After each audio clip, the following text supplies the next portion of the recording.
time, Australia, to wake up to sleep. It's scientifically proven to give us more energy, clearer judgment, and better memory. 40 Winks, serious about sleep. Hobart's Hit 100.9. The all-new Kingston Hotel, where the good times flow. Hit News Briefing. Hi there, it's Damien Carven. Veteran broadcaster Alan Jones has faced court in Sydney for the first time today since being charged with dozens of historical sexual assault offences. Michaelia Savage was outside court. The 83-year-old was surrounded by a media scrum as he left court, declaring his innocence.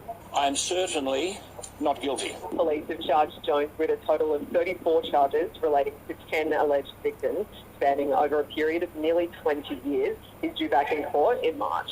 The death of a 21-year-old man found in a car in Queensland is being treated as a homicide. The young man's body was found in a parked car near Townsville on Saturday. Detective Inspector Jason Shepherd says a post-mortem exam indicated foul play. No obvious weapon as such, but yeah, it's definitely a homicide, and that was as a result of the post-mortem on Monday. No charges have been laid at this stage.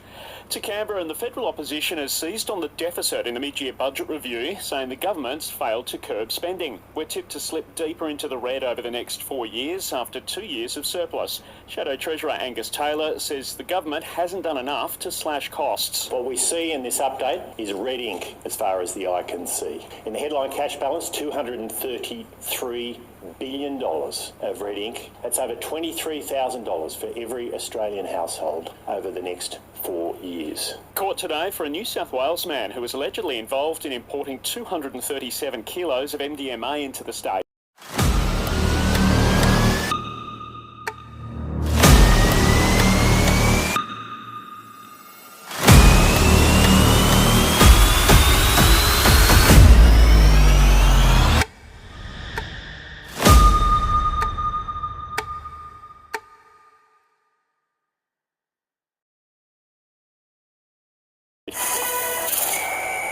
A draw has officially been declared at the Gabba in Brisbane this afternoon after another rain delay halted play.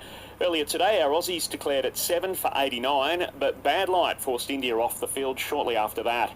Fremantle docker Hayden Young is now the longest contracted player in the AFL. 23-year-old was locked in until 2027, but he's now added a monster 6-year deal to his name.